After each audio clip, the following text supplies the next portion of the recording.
بہترین تحفہ کون سا؟ صوبیہ کی سالگرہ جون جون قریب آ رہی تھی۔ اس کی تیاری زور و شور سے بڑھتی جا رہی تھی۔ اس نے سالگرہ کے دن کے لیے لباس کا انتخاب اور کیک کا آرڈر دے دیا تھا۔ جن مہمانوں کو اس نے دعوت میں بلانا تھا ان کی فہرست بنائی گئی تھی۔ صوبیہ نے اپنے والد سے کہا، ابو میں ایک دفعہ دوبارہ فہرست دیکھنا چاہتی ہوں۔ اس کے والد نے فہرست اسے دے دی۔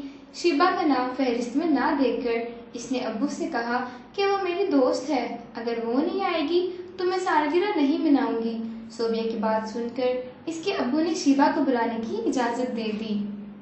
دوسرے دن وہ خوشی خوشی شیبا کے گھر دعوت نامہ دینے گئی تو شیبا نے شرکت سے معذرت کی، لیکن صوبیہ نے اسے اپنی دوستی کا واسطہ دے کر راضی کر لیا اور اس سے وعدہ لیا کہ وہ ضرور آئے گی۔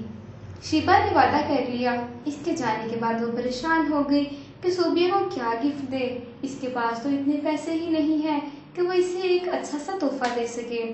اس کا ذکر اس نے اپنی باجی سے کیا تو انہوں نے کہا، کوئی بات نہیں، تمہارا تحفہ یقیناً صوبیہ کو پسند آئے گا۔ آخر سالگرہ کا دن آ گیا۔ شیبا تیار ہو کر مقررہ وقت پر اس کے گھر پہنچی۔ صوبیہ کے لیے اس کے پاس تحفہ تھا۔ اس کے اندر کیا تھا اسے معلوم نہیں تھا۔ کیک کاٹا تو سب نے اسے تحفے دیے۔ کھانا کھانے کے بعد شیبا جلد از جلد گھر جانا چاہتی تھی، مگر صوبیہ نے اسے یہ کہہ کر روک لیا کہ تمہارا گھر تو قریب ہے، تم تھوڑی دیر بعد چلی جانا۔ اس کے اصرار پر شیبا کا رکنا پڑا۔ صوبیہ نے سب کے دیے ہوئے تحفے ایک ایک کر کے کھولے تو سب کے تحفے نہایت قیمتی تھے۔ کسی نے کپڑے، کسی نے پین کا سیٹ تو کسی نے گھڑی دی، اور جب اس نے شیبا کا تحفہ کھولا تو سیرت النبی صلی اللہ علیہ وآلہ وسلم کی کتاب تھی۔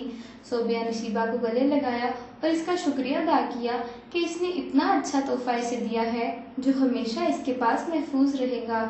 تمام مہمانوں نے بھی شیبا کے دیے ہوئے تحفے کو بہت سراہا۔